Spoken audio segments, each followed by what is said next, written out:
1914 में عالमी जंग छिड़ जाने के बाद महमूद हसन दियोबंदी ने महसूस किया कि वक्त करीब आ गया है कि हिंदुस्तान की आज़ादी के लिए जंग शुरू की जा सकती है। शेख अल हिंद ने महसूस कर लिया था कि हिंदुस्तानी अवाम और मशरिक़ वस्ती के ममालिक खुसूसन अफ़गानिस्तान, ईरान और खिलाफत उस्मानिया को मुत्तहिद किए बगैर बरतानवी हुकूमत से एशिया को आज़ाद नहीं कराया जा सकता है।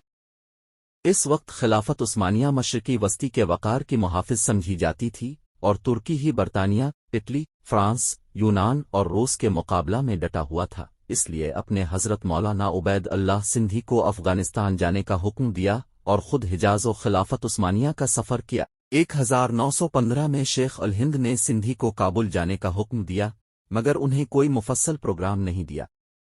CID को गफलत में डालकर शेख अब्दुर रहीम सिंधी के साथ क्वेटा होते हुए अफ़गानिस्तान के लिए रवाना हो गए। शेख अब्दुर रहीम सिंधी, जिन्होंने इस्लाम की हक्कानियत से मुतासिर रहकर इस्लाम कबूल कर लिया, ये भी हज़रत शेख अल हिंद की तहरीक के मोतमिद थे।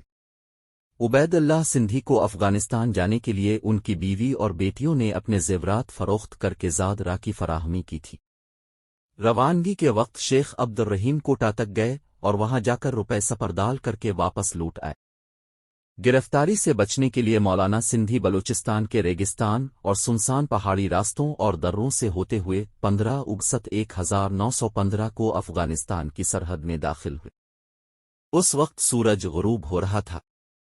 अफ़गानिस्तान की आज़ाद सरजमीन पर उन्होंने पहली मगरिब की नमाज अदा की और हसन इत्तेफाक यही 15 अगस्त हिंदुस्तान की आज़ादी की तारीख हुई। उबैद अल्लाह सिंधी तहरीर करते हैं, 1915 में शेख अल हिंद के हुक्म से काबुल गया। मुझे कोई मुफस्सल प्रोग्राम नहीं बताया गया था, इसलिए मेरी तबीयत इस हिजरत को पसंद नहीं करती थी, लेकिन तामिल हुक्म के लिए जाना ज़रूरी था। खुदा ने अपने फजल से निकलने का रास्ता साफ कर दिया और मैं अफ़गानिस्तान पहुंच गया। रवानगी के वक्त दहली की सियासी जमात को मैंने बतलाया कि मेरा काबुल जाना तय हो चुका है। उन्होंने भी मुझे अपना नुमाइंदा बनाया, मगर कोई माकूल प्रोग्राम वो भी ना। इसके काबुल जाकर मुझे मालूम हुआ कि हज़रत शेख अल हिंद कुदस सिरा जिस जमात के नुमाइंदा थे, इसकी 50 साल की मेहनतों का हासिल मेरे सामने गैर मुनज़्ज़म शक्ल में तामिल हुक्म के लिए तैयार है। उनको मेरे जैसे एक खादिम शेख अल हिंद की अशद ज़रूरत थी। अब मुझे इस हिजरत और शेख अल हिंद के इस इंतखाब पर फ़ख्र महसूस होने लगा। मैं 7 साल तक हुकूमत काबुल की शिरकत में अपना हिंदुस्तानी काम करता रहा। 1919 में अमीर हबीब अल्लाह खां ने हिंदुओं से मिलकर काम करने का हुक्म दिया।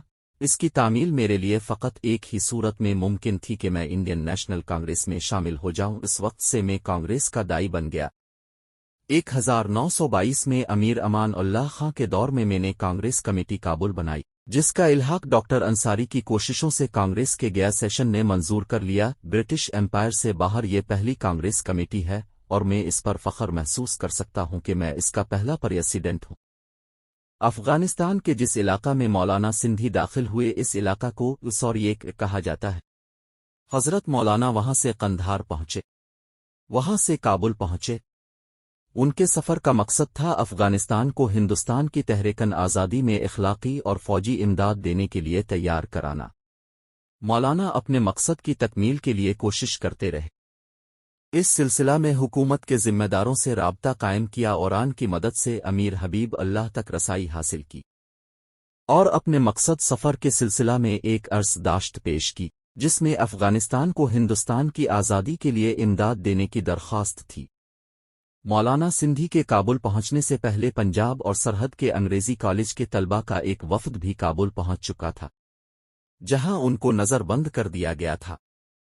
तलबा के इस वफ़द का मकसद था खिलाफत उस्मानिया की फ़ौज में शामिल हैकर अंग्रेज़ों से लड़ना। इन तलबा को मौलाना सिंधी ने काबुल पहुंचने के बाद रहा कराया था। मौलाना सिंधी ने इन मुहाजिर तलबा को अपने हल्का में शामिल कर लिया। उनको मशवरा दिया कि वो तुर्की फ़ौज में शामिल होने का इरादा तर्क कर दें और अफ़गानिस्तान ही में रहकर हिंदुस्तान की आज़ादी के लिए काम करें। चुनांचे वो तलबा तैयार हो गए और आन के साथ मिलकर मौलाना सिंधी ने एक आर्ज़ी हुकूमत कायम की। इस आर्ज़ी हुकूमत के 3 रुकन थे: राजा महींदर सिंह, मौलाना बरकतुल्लाह भोपाली और मौलाना उबैदुल्लाह सिंधी। इस आर्ज़ी हुकूमत ने मुख्तलिफ ममालिक में अपने वफूद रवाना करके राय आम्मा को हमवार करने की कोशिश की। इसी सिलसिला में मार्च 1916 को एक वफ़द रोस भेजा गया। اس کے بعد 2 وفود کو ترکی اور جاپان کے لیے روانہ کیا گیا۔ ترکی جانے والے وفد میں عبد الباری اور شجاع اللہ اور جاپان جانے والے وفد میں شیخ عبد القادر اور ڈاکٹر متھرا سنگھ شامل تھے۔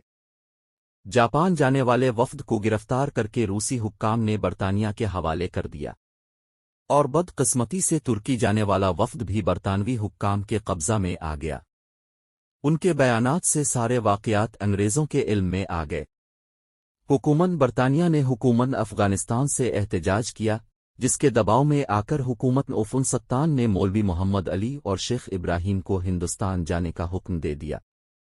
یہ دونوں حبیبیہ کالج کے پرنسپل اور پروفیسر تھے۔ مولانا عبید اللہ سندھی نے ان حالات سے حضرت شیخ الہند کو مطلع کرنا ضروری سمجھا اور ریشمی کپڑے کے 3 ٹکڑوں پر خط لکھ کر 9 جولائی 1916 کو عبدالحق کو دیا اور اس کو ہدایت کر دی کہ یہ خطوط شیخ عبد الرحیم سندھی کو پیچا دیں۔ ریشمی رومال کے اس خط کو وہ ریشمی رومال تحریک یا ریشمی خطوط تحریک کہتے ہیں۔ یہ خطوط کیسے ہاتھ لگے؟ اس سلسلہ میں ریشمی خطوط سازش کیس میں آفیسران کی تحریر ملاحظہ ہو۔ 14 اگست کو ملتان کے خان بہادر رب نواز خان نے ملتان ڈوزن کے کمشنر کو زرد ریشمی کپڑے کے 3 ٹکڑے دکھائی جن پر خوش خط اردو لکھی تھی۔ انہوں نے بیان کیا کہ یہ 4 اگست سے ان کے پاس تھے، لیکن کمشنر کی عدم موجودگی کے باعث پیش نہیں کیے جا سکے۔ خان بہادر نے بتا کہ انہیں یہ خطوط عبدالحق سے ملے ہیں، جو پہلے ان کے لڑکوں کا اتالق تھا اور 1915 میں ان کے ہمراہ کابل گیا تھا۔ عبدالحق نے رب نواز خان کو یہ خطوط پیش کرتے ہوئے بتایا تھا کہ ان خطوط کو پہنچانے کے لیے ہی اس کو کابل سے بھیجا گیا ہے، جو حیدرآباد سندھ میں عبد الرحیم کو دیے جانے تھے تاکہ وہ ان خطوط کو مدینہ روانہ کر دے۔ عبدالحق کو عبد الرحیم سے ان خطوط کی رسید لینی تھی اور اس رسید کو واپس کابل لے جانا تھا۔